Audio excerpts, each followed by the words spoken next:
Thank you, Brother Rory.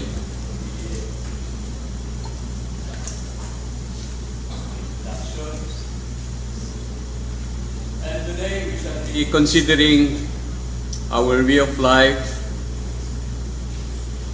which will reveal our person and purpose. As was read a while ago in 1 Peter chapter 2, verse 11 and 12, the purpose of Peter in writing this letter was to encourage the Jewish believers who have been scattered all over Asia. Pontus, Galatia, these are places in Asia Minor. You will read that in 1 Peter chapter 1, verse 1. Actually, the believers there are suffering persecutions. That is why Peter had written this letter to encourage them. But together with the encouragement that he gives to relieve their suffering, he is also giving them reminders how they should live their lives. And in 1 Peter chapter 1, verse 14 and 15, he reminded them to live obediently and to have a holy life. As obedient children, he said, not fashioning yourselves according to the former lust in your ignorance, be ye holy, for I am your God is holy. So in this exhortation of the apostle, he was challenging the believers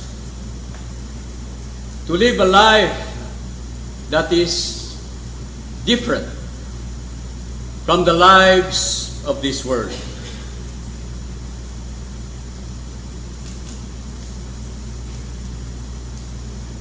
He does not only tell them to live a life that is different, but to consider that they are being molded towards the likeness of our God.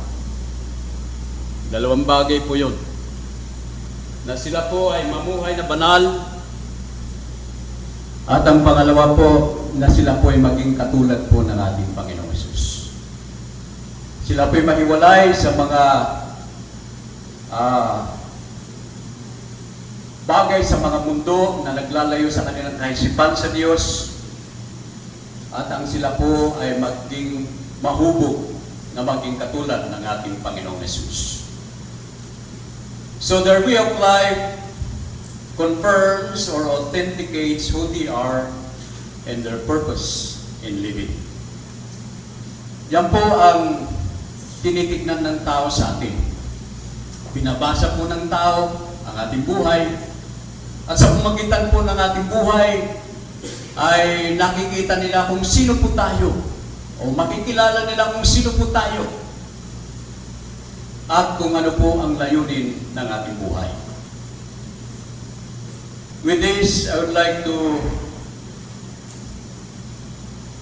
remind us of three things by which we should live our lives, taken from this text. As Peter reminded the believers during those times, let us remind ourselves how we should live in this life so that others will know who we are, who we really are, and what is our purpose in life. Let us bow down our heads in prayer. Our gracious God and loving Heavenly Father, we thank you for your word today.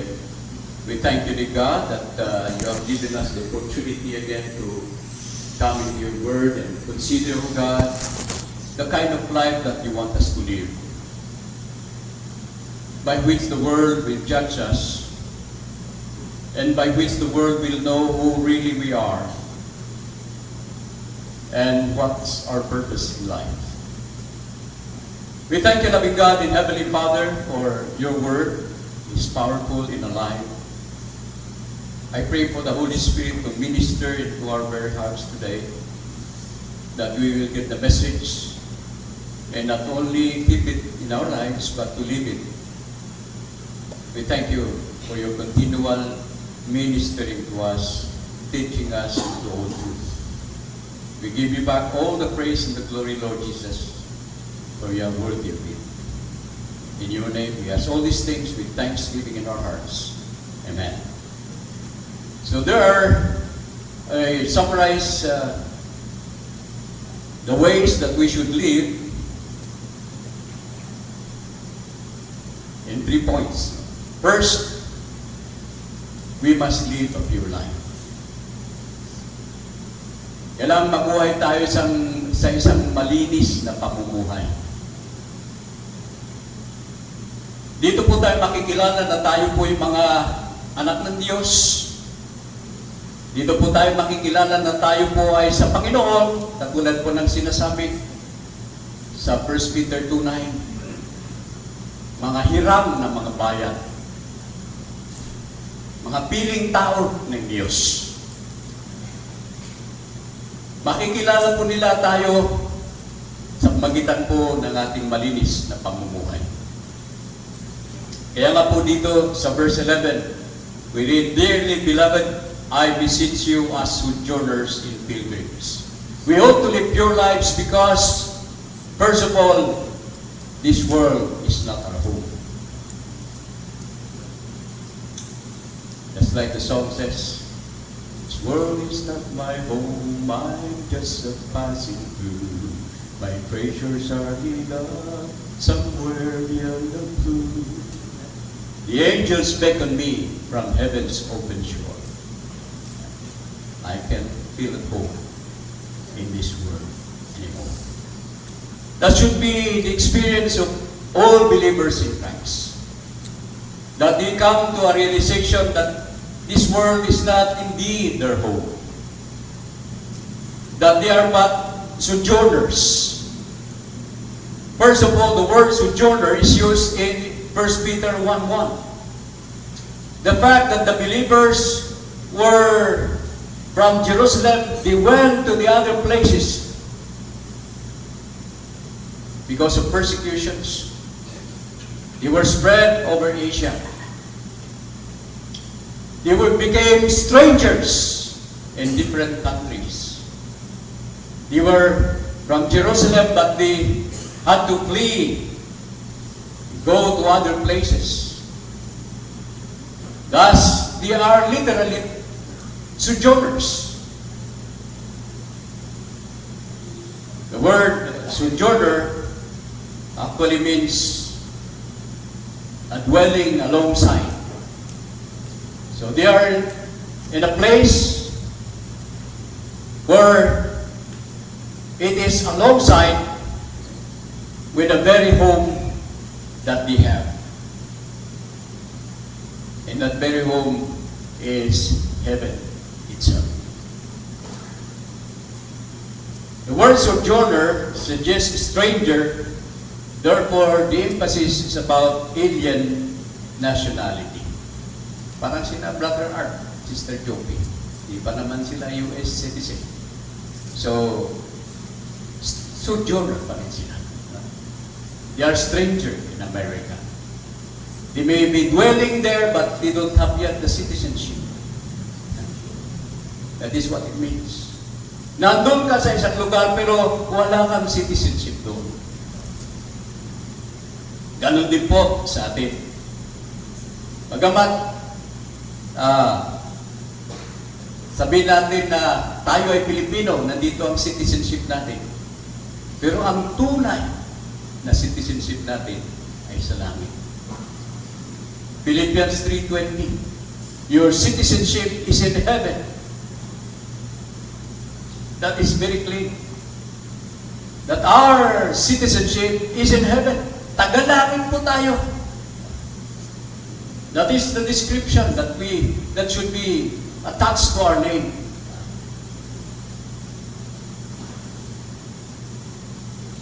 Si Jonathan, tagalangit. Ayun po yun.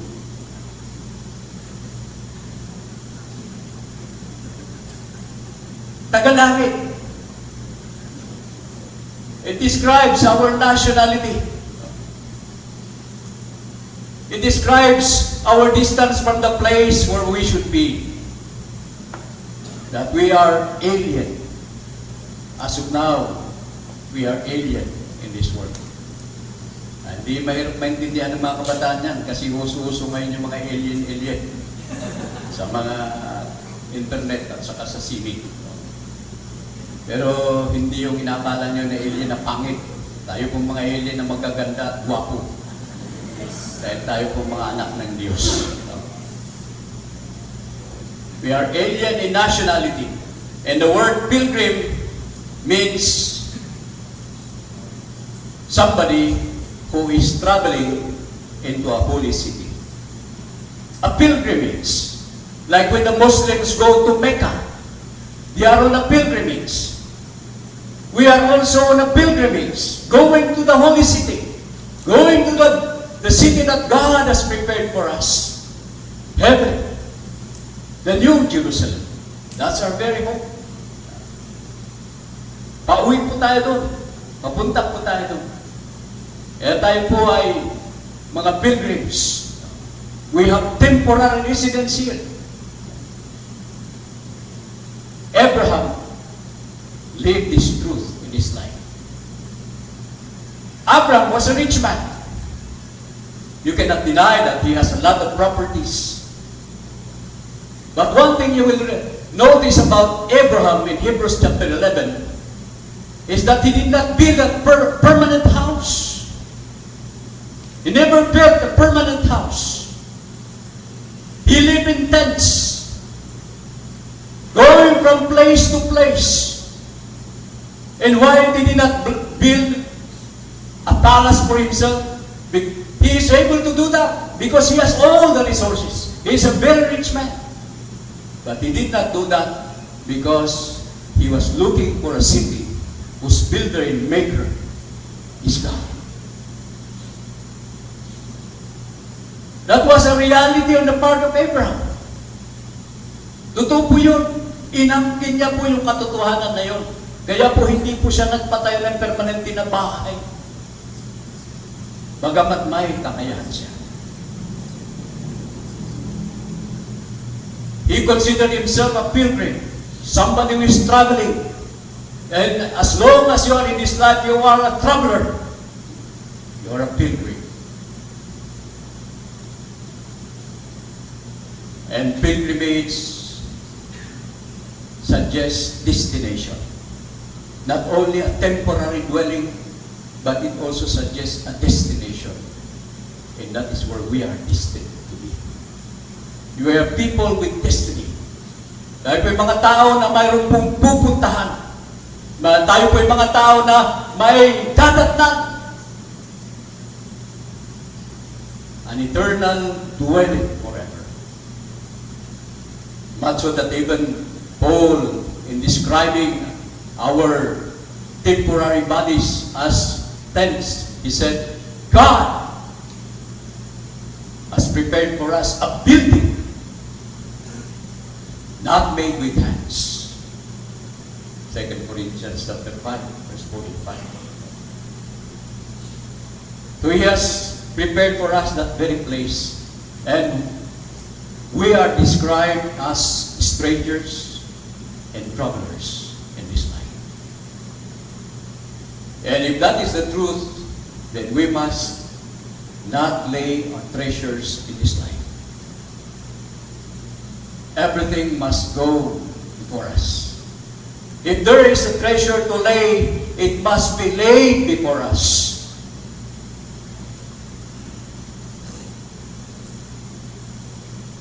If it is not set before us, it is lost.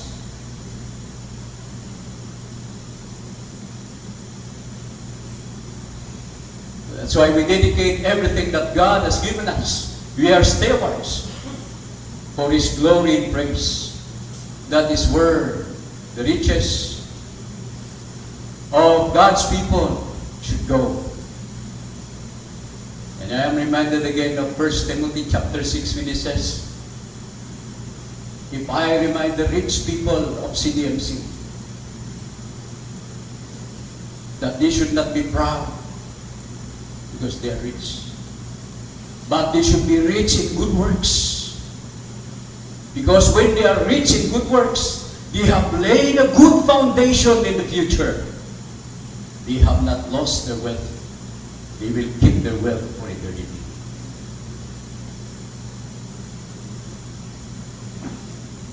And that is a challenge for us. As we look at the future of our lives, we should behave ourselves indeed as strangers and travelers. But in doing so, we have to realize that while we are here, we have to be different. Because we have a different country, we are different people, we have different manners. Isn't it that people from country to country have different manners? They have different cultures. We have Daisy here from India.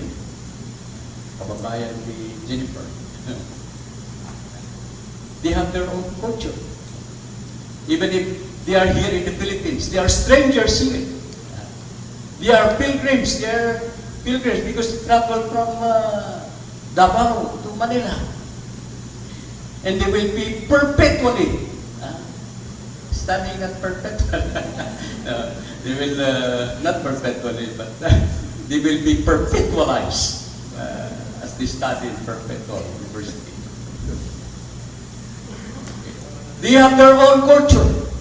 May sarili silang mga pamamaraan sa buhay. At ganun din po tayo. Who we are is manifested by our way of life. At kung titignan po natin dito, hindi po parehas ang ating gawin sa mundong kinaroroonan natin. Magkalayo po ang kaparaanan ng buhay natin sa mundong kinaroroonan natin ngayon. We are strangers here. We are travelers here. We don't belong here. That's why our ways does not conform to this world. The ways of the world are not our habits. The ways of the world are not our hobbies. Hindi po yun ang ating mga ugali. No. Bilang patutuo, sinasabi sa verse 11, abstain from fleshly lust which war against the soul. What is in this world? Lust. Fleshly lusts are in this world.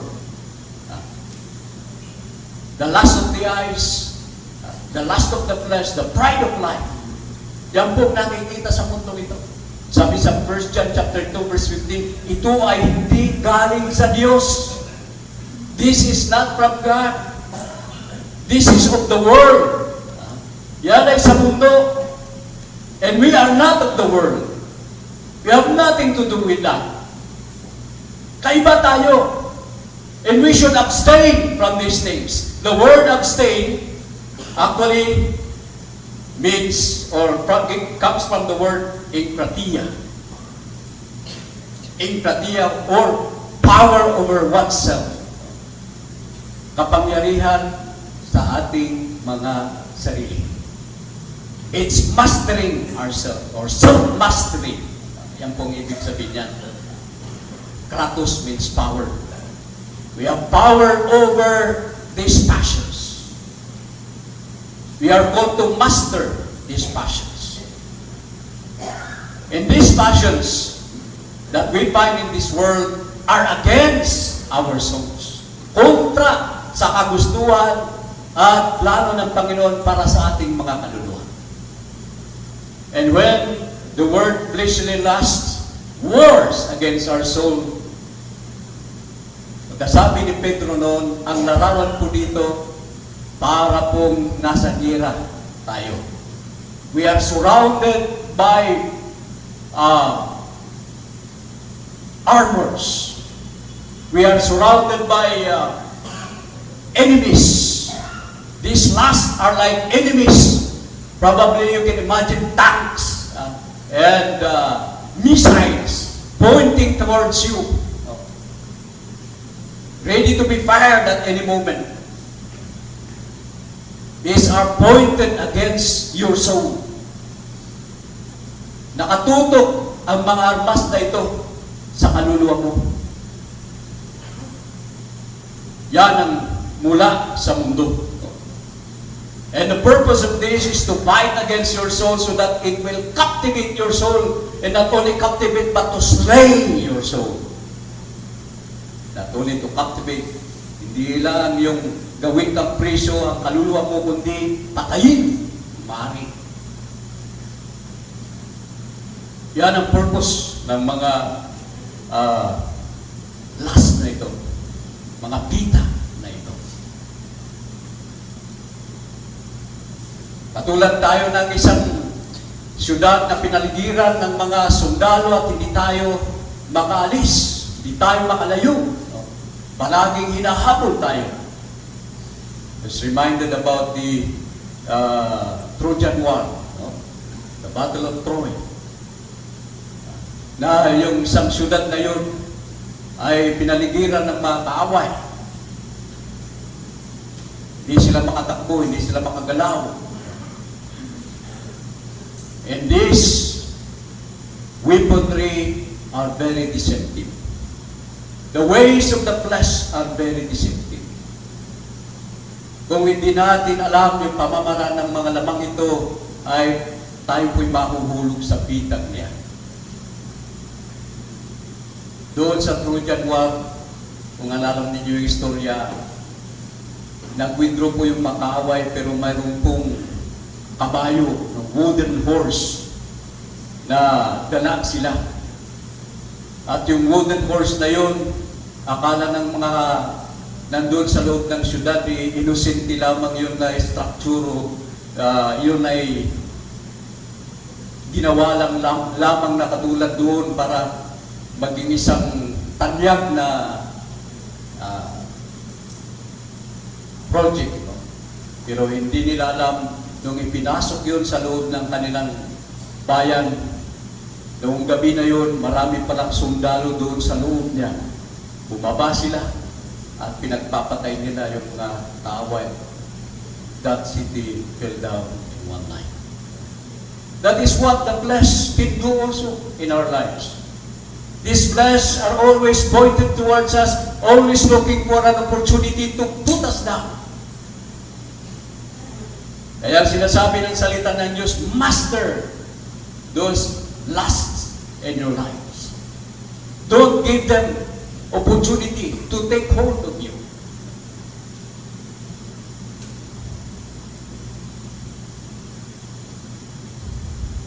To master it or to abstain from it is a virtue that will hold our appetite and to check on our will, regulating it so that we will not be swayed by the sensual passions of the flesh. Yan po yung kalagayan. So kailangan i-master natin itong mga bagay na ito. We should abstain from it. Master it with the control of our will. So much so that we will have no place in our lives. Moderation is one important factor in abstaining from these things. Separation and not isolation is a factor in abstaining from this flesh. Work of the flesh, or fleshly desires. Not only to master its passion in our lives, but to master its power. Master po natin yung power niya sa buhay natin. Not to let our bodies be subject to these desires, these passionate desires that would like to control our bodies, but rather to control the very power of it, the very source of power. And if we look into that, we can consider two ways to master or to overcome. Paano natin tatalunin yung kapangyarihan nito? Hindi po natin may kakaila na napakalakas po ng kapangyarihan ng laman. Ano po? Si Satanas po, paminsan-minsan lang po na dumadalaw. Mabuti kung dinalaw ka ni Satanas. Ibig sabihin, napakalakas mong Kristiyano, may pinaglalaanan ka pa ni Satanas ng panahon. Pero kung ikay pinadala ng mga demonyo niya, you're somebody. But paminsan-minsan nangyayari yan. There is a time na luluwag din siya. Kahit siguro yung demonyo na susunod-sunod sa'yo, may panahon din na hindi ka niya tutugisin. Ang mundo, nandyan yan. Pero, pwede mo rin iwasan yan. Pero yung lust of the flesh, nakakapit sa katawan mo yan. Kasama mong matulog, kasama mong magising, kasama mong lumalakad sa araw-araw. Kaya, napakalakas ng kapangyarihan niya. Actually, yan ang binibingwit ni Satanas sa buhay natin. Ang pain ni Satanas ay yung mundo. That is the bait of Satan. The things of this world. Binibingwit niya yung lust of the flesh. The fleshly lust.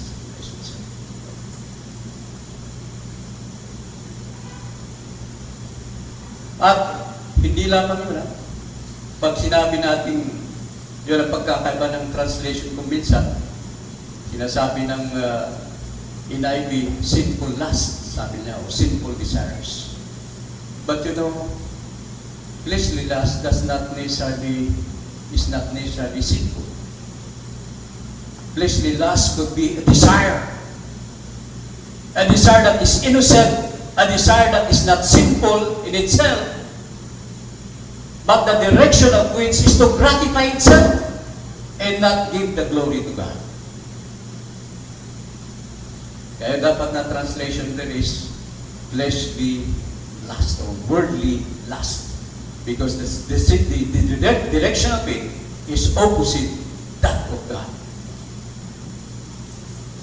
So it may seem innocent.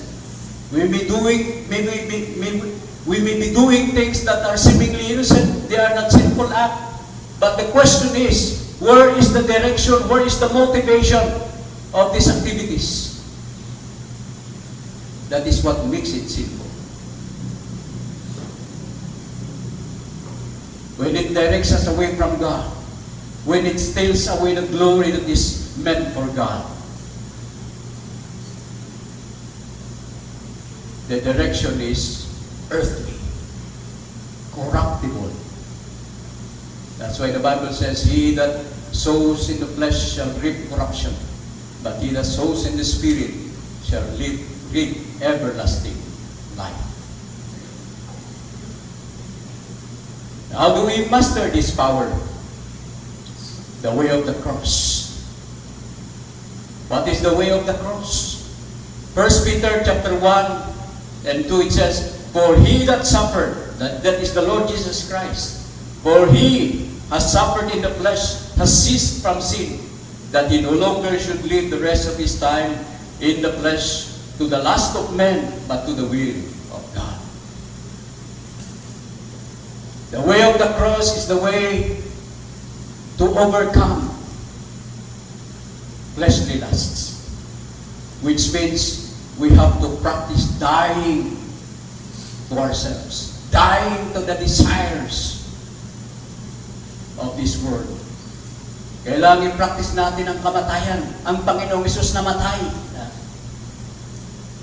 para talunin ang kasalanan. And we can avail of that. We can avail of the death of the Lord Jesus Christ as a means to free us from the control of sin. That's why the Bible says, whoever follows me, says the Lord Jesus Christ, let him take up his cross and follow me. We have the cross to die on. We have to die to our very desires of this world. By counting on the death of Christ as the powerful instrument, we can avail of that. That's why in Romans chapter 6 verse 6, mabasa po natin yan. We were slain with Christ, so that the works of the flesh will not have power over us.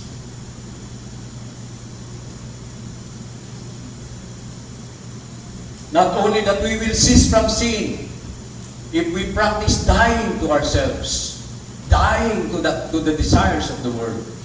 Not only that we cease to sin, but we will be able also to do the will of God. Dalawang bagay ang magagawa nun. Hihinto tayo sa pagkakasala dahil hindi natin papatulan ang mga masamang pita na yun sa ating katawan. Kundi susundin pa natin ang kalooban ng Diyos. That's the way of the cross. That's why Paul said, I am crucified with Christ. Nevertheless, I live, yet not I, but Christ lives in me.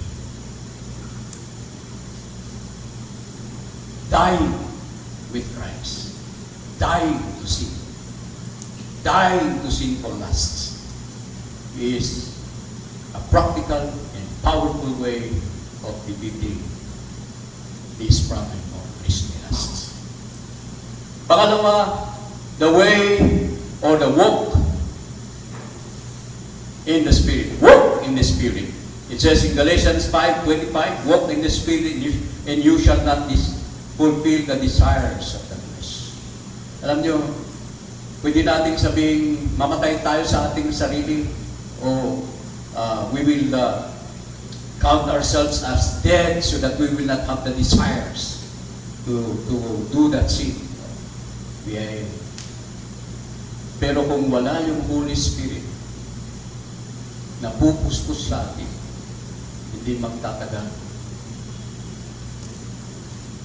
Kasi we may die to ourselves, but there is the real power that would hold us unless the Holy Spirit takes control of our lives. We die to the desire, but we must be filled with the Holy Spirit. We must walk in the Spirit. Unless we walk in the Spirit, we can never overcome the power of the flesh. Kaya nga po binigay sa atin ang Holy Spirit na mananahan sa atin para yung kapangyarihan niya maranasan natin sa loob ng ating buhay. That's why there is a command to be filled always with the Holy Spirit. In here, in Galatians 5:25, it says, if we live in the Spirit, let us walk in the Spirit. Kung tayo ay nabuhay dahil sa Espiritu ng Diyos na tinanggap natin, anong gagawin natin sa Espiritu ng Diyos na yan? Kailang ipamuhay natin ang Espiritu na yan na nasa buhay natin. Kanina pinag-usapan namin ang Galatians chapter 3 verse 3. Huwag kayong maging mangmang. Nagsimula kayo sa Espiritu, ngayon magtitiwala kayo sa inyong mga laman. Wow, sabi ni Pablo. Do not go back to the law. You are trusting your flesh if you go back to the law. You started in the Spirit, continue in the Spirit. You have received the Holy Spirit, live in daily with the Holy Spirit. Ang ibig sabihin ng walk is live daily. Daily living with the Holy Spirit. Let Him fill you at all times. The secret of overcoming the work of the flesh is do not give a vacuum for the flesh to work in your life by letting the Holy Spirit take control of you at all times. Huwag niyong lagyan ng buwang ang laman na gumawa sa buhay natin. Puspusin natin palagi ang ating buhay ng banal na Espiritu para wala po siyang lugar na pumasok sa ating buhay. Sometimes, ang iniisip ng tao, hindi, huwag kong gawin yan, huwag na gawin yan, huwag mong gawin yan. Hindi po nakakatulong yan. Hindi natin tatalunin ng gawain ng laman sa mga pagbabawal natin sa mga bagay-bagay. Ang kailangan natin, mapuspos tayo ng banal na Espiritu. Dahil kung mapuspos tayo, saan pa siya papasok? Wala. Wala siyang pagkakataon na gumawa sa ating buhay. That is the way we should crowd out. Don't create a vacuum in your life. Let the Holy Spirit always take control in your life. Walk in the Spirit at all times and crowd out. Paalisin, huwag bigyan ng lugar yung laman na gumawa sa ating buhay. That is the way to defeat the flesh. Because he is so powerful. The flesh is so powerful. Na kung minsan nakala mo, kalooban ng Diyos ang ginagawa mo, hindi mo pala alam. Gawain ng laman yun. It deceives the heart. Jeremiah 79. The heart is deceived. And who can do it? Ikaw yung puso mo, hindi mo alam kung anong nangyayari. Nalilinlang ka na pala ng mga hindi kalooban ng Diyos, kundi kalooban mo yun. Hindi nakapagbibigyan ng kalwalatayan si Diyos. Nayabangan lang yun. Ganun po. So that is the way we should deal with the works of the flesh. Kahit ano pong ginagawa natin, huwag po natin bigyan ng pagkakataon. Kasi kung tayo po'y puspos ng banal na Espiritu, ay lahat po ng gagawin po natin ay para po sa Diyos. Maalala ko si Brother Lawrence, no? Sinong nakapagbasa sa storya ni Brother Lawrence, na dyan sa seminary, yung mga kasama niya, nandun sila sa chapel at nagsasamba sila.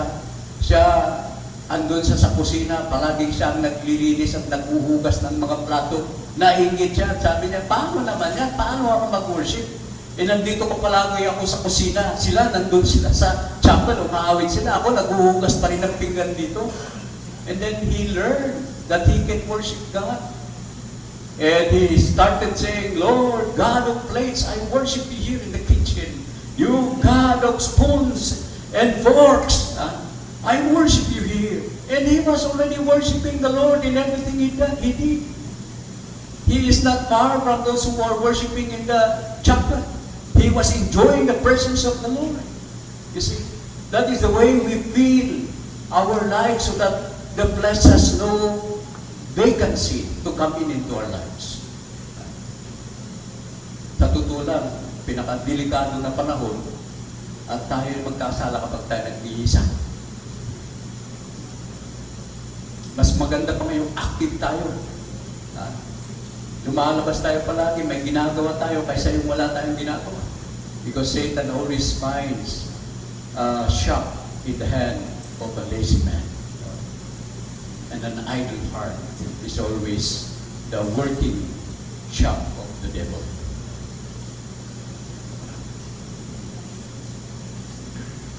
So huwag natin bigyan. Pangalawa, we must live a praiseworthy life. Yung praiseworthy life, ito po yung ibig sabihin ng excellent na binasa kanina. The word honest means excellent. It comes from the word iskalos, no? Which means beautiful, which means praiseworthy. Iskalos.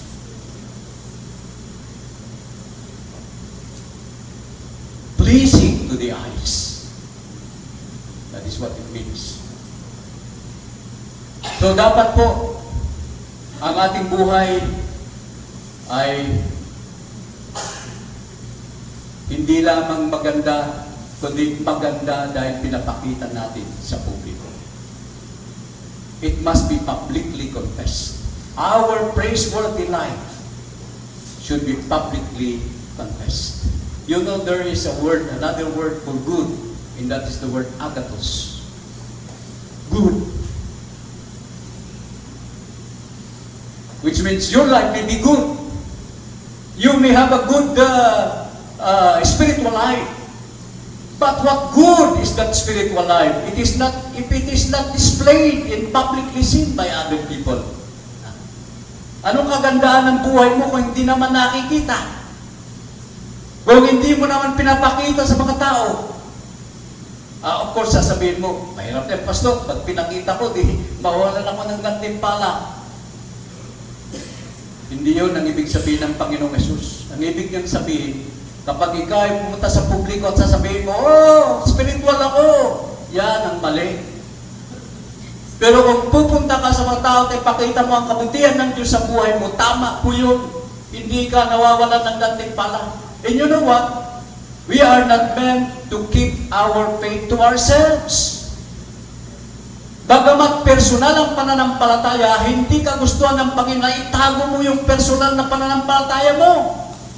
Ang gusto ng Panginoon, yung personal na pananampalataya na yan, ipakita sa iba. Kaya nga sa Matthew chapter 5 verse 15, sabi niya, sino ang magsindi ng kandila na itatago niya sa ilalim ng kama? Ano pa nagsindi ka kung itatago mo rin pala? Sinisindihan mo ang ilaw, ilagay mo sa mataas na lugar para marami yung mabigyan ng liwanag. And that is the purpose of God. Though you have a personal faith, yet God does not desire that you keep that personal faith to yourself. He wants that personal faith to be displayed to other people. Yan po ang gusto ng Panginoon. Kaya sa Matthew 5:16, let your light so shine that they may see your good works and glorify your Father who is in heaven. He did not say agathos. He did not say, keep your good life to yourself. Keep your good works to yourself. Anyway, God sees you and He will reward you in secret place. Okay yan. Pero gusto ng Panginoon, makita rin ng iba yung buhay mo na yan. That your life will be seen by others. That is the word iskaros. It must be publicly revealed. Not agathos, which is intrinsic. It is only within you. You know that you are good, okay.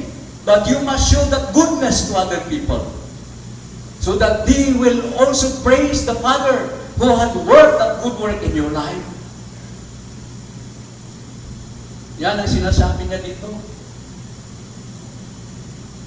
And you know that same adjective, your good works, in Matthew 5:16, is the word iskalos.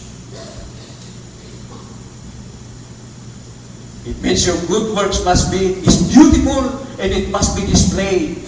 It must be seen by other people. So that they will glorify your Father who is in heaven. Secondly, it must be potentially converting. Anong ibig sabihin nito? That they may by your good works which they shall behold, glorify God in the day of visitation. Ang ibig sabihin po nito, na yung mabubuting gawa mo na nakita nila sa buhay mo, bunga ng iyong pananampalataya, ay maluluwalhati nila ang Panginoon. They will glorify God. Whatever they see that is good in you, they will glorify God. When is that? In the day of visitation. When is that day of visitation? There are many concepts about that. But I also believe that that day of visitation is the day when Jesus Christ will come. And He comes to take us home. Of course, Isaiah chapter 10 verse 3 says, it is a judgment day. It is a judgment day. The day of visitation is a judgment day. Well, even the coming of the Lord Jesus Christ is a judgment day. When He comes, people who do not believe in Him will not be taken. Hindi sila magdadala. That is judgment for them. As a matter of fact, in 2 Thessalonians chapter 1, it says that the tribulation was meant to avenge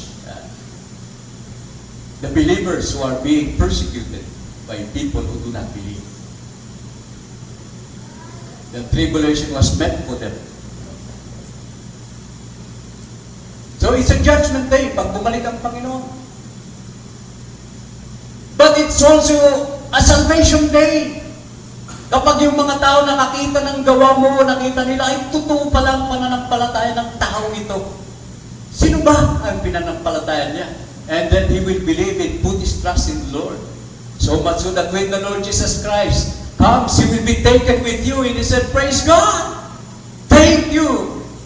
If not for your life, I would not have had this privilege to be taken up with the Lord. It's a day of salvation. Of course, sa mga iba, it's a day of judgment because sasabihin niya, totoo pala yung rapture. Naiiwan ako.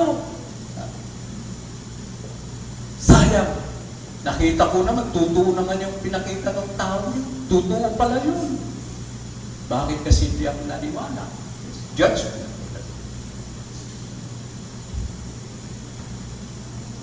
So, that's why there are other people who will speak of our good works as evil. Kahit na anong gawin ng Kristiyano, kung minsan may sinasabi ng iba, kunwari lang yan. Relihiyon na nila yan. Kinukutya tayo. Yan ang sinasabi sa 1 Peter 4:4. Sabi niya dito, in which they think it strange that you run not with them to the same legacy, speaking evil of you. Ang sinasabi dito ay, yung mga tao, kakantsawan ka. Dahil bakit hindi ka na lumalabas na nakikinom sa kanila? Bakit hindi ka na nag-overtime doon sa singalong at umaawit habang ikaw ay lasing na lasing? Nagtataka sila, bakit hindi ka na sumusunod doon? At kukutyain ka doon sa pagbabago na nangyari sa buhay mo. Mayroong mga ganyan na kahit nagbago ng buhay mo, hindi pa rin sila maniniwala. Kukutyahin ka pa. But the important thing there is, your life had spoken. Nakita nila ang patutungo. Pinamuhay mo ang tunay mong kulay, ang tunay mong pagkatao, at ang tunay mong bayan.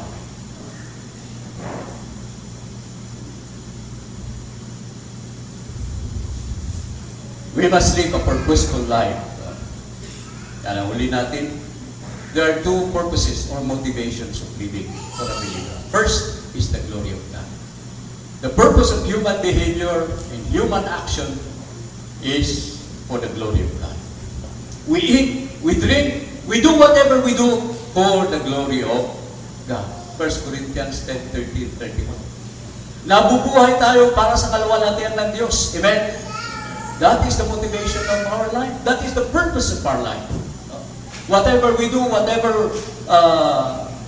however we live, it should be all for the glory of God. And then secondly, not only for the glory of God, but our second motivation is that we are looking forward to that day of visitation, the eventual coming of the Lord Jesus Christ. Yeah. If you are going to heaven, are you not going to wait for the school bus?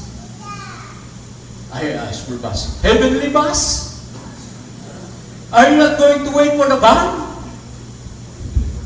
Or the chariot from heaven? Siyempre. Kapag tayo ay pupunta doon, dapat nakatingin tayo lahat sa katotohanan na babalik ng Panginoon. The Lord is coming soon. And we should be waiting for that bus to come, or that chariot from heaven to come to bring us home to heaven. We should always be on that direction. Because if we are waiting indeed for the coming of Christ, then we should be living according to what Peter is telling us. Dapat namumuhay tayo dyan. Kaya nga, doon sa 1 Peter 1:13, sabi niya, wherefore, gird up the loins of your mind, be sober, hope to the end of the grace that is brought unto you at the revelation of Jesus Christ.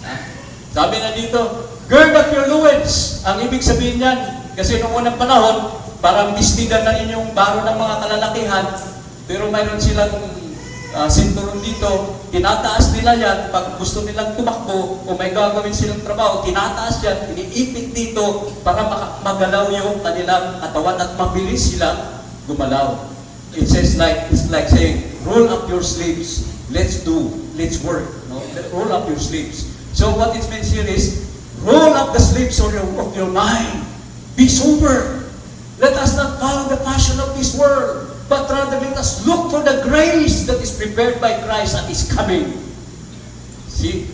He wants us to concentrate on the coming of Christ. If you are looking and waiting for the coming of Christ, then you should be living a pure life.